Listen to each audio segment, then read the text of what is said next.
the um, the description of my wife on my work as I started from the TIC until I became supervisor. Anyway, thank you very much for that. Okay. To our very supportive barangay officials, headed of course by Honorable Isidro R. Lazaro and the barangay councilors, to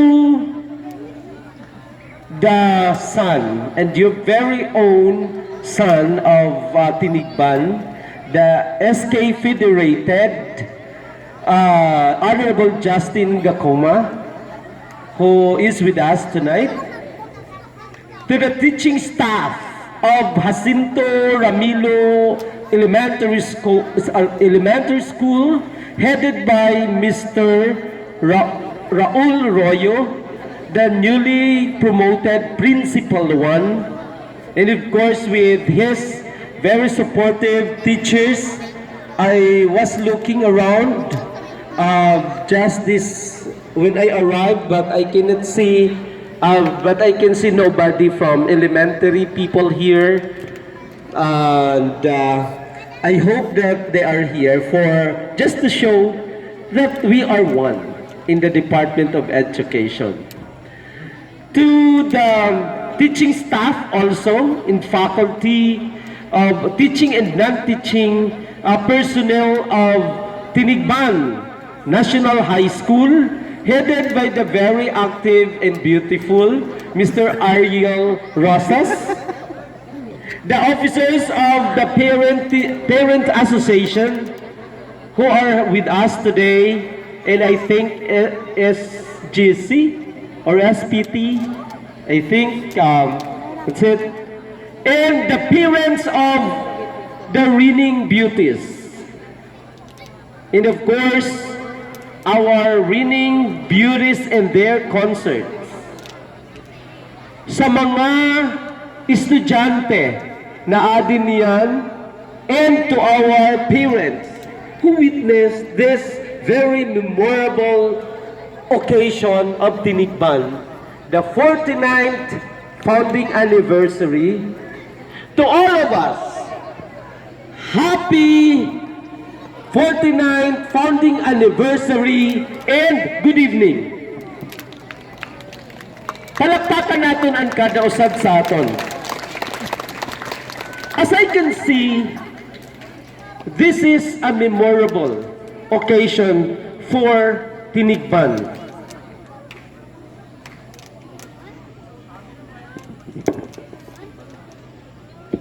With the theme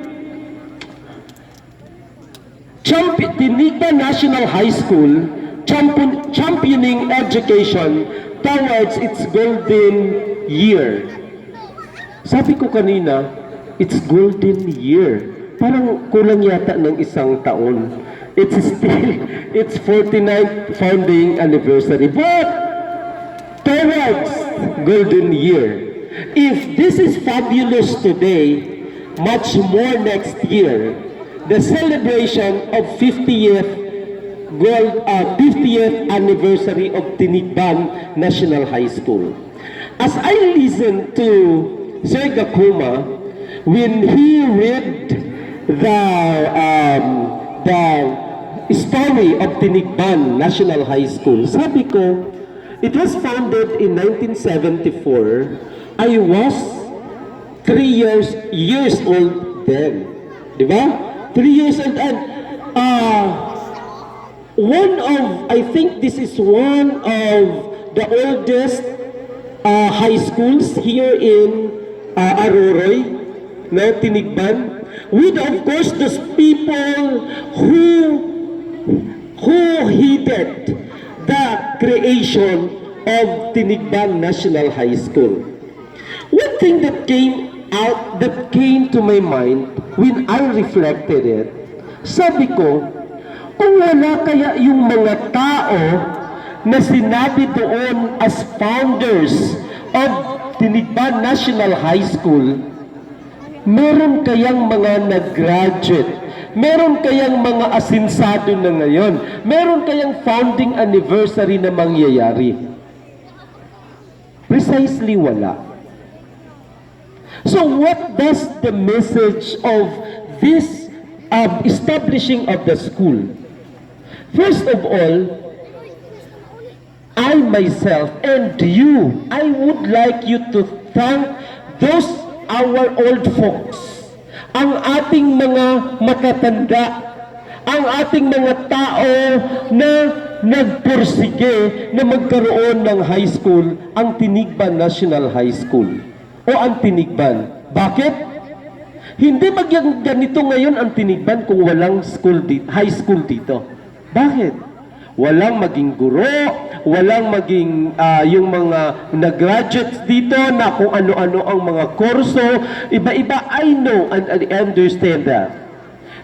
As a community without a formal education is a community who is not progressive. And I believe and I hope you also believe with me. Kung titignan natin dyan ang mga tao sa paligid natin, mga asinsado, meron tayong mga asinsado, karamihan dito sa atin. Would you think na kung wala silang education, ay maging ganun ang sitwasyon nila? Hindi.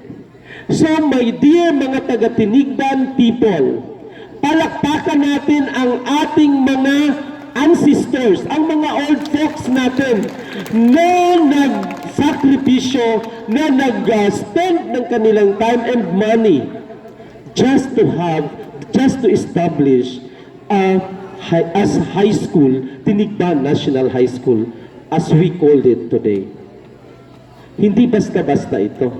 If you think today that you would have to establish a school, it will take long time for you in the preparation. But that's how our ancestors sacrificed just to build and establish a school like this one. Because of that, ang mensahe natin ngayon, it's a celebration of our partnership. Kanina, in the introduction, how did I start in my educational career, in my educational path?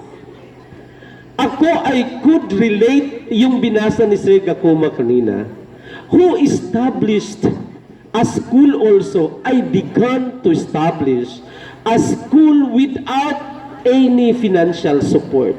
And I know the sacrifices, and I know the ordeal of establishing a school without financial support.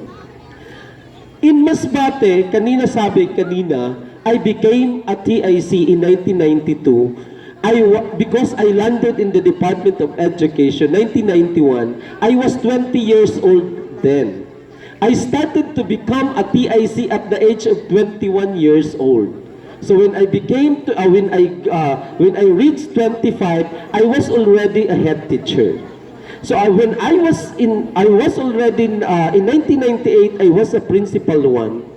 There I started to think of establishing integrated school or high school in our place, because like what your ancestors, the ancestors here in Tinigban thought that dapat meron tayong high school, because our products in elementary would have to walk miles, 7 kilometers away from our school. So our products hindi na makapag-eskwela. Because when I reached that place, there were only 3 high schools enrolled in high school. And before the graduation, nag-asawa pa ang duwa, isa na lang gayon ang nag-graduate sa high school. And I felt pity on that. I felt pity on the people, community people. So what I did was to think of establishing a school. So I started to make it. And by God's grace, because I think God has seen the desire of my heart, that time, Masbate is looking for an integrated school, so I applied. And they accepted. The time the approval of the papers is not in the regional office. It's in the central office. So I have to go to central office and back for another for accomplishing of those requirements. So it took how many years for me to establish? And by God's grace, in 2004, it was Pinamandayan became the first integrated school in Masbate. It's a history. So, yung sinabi kanina. Because of the desire. And we have, after that, after years of the establishment of that school, we conducted our anniversary also. And it's quite compensating on my part, knowing that because of the sacrifices of the people who partnered with me na nag-move for the establishment, it's an accomplishment for us because we can see that most of our, noong una sabi ko, ang mga teachers doon sa school na yon na hinandle ko ay mga dayuhan. But, you know what, today, I was assigned in the school, we were only 3. And every year, it added until it became an integrated school. Before I left the school because I was there,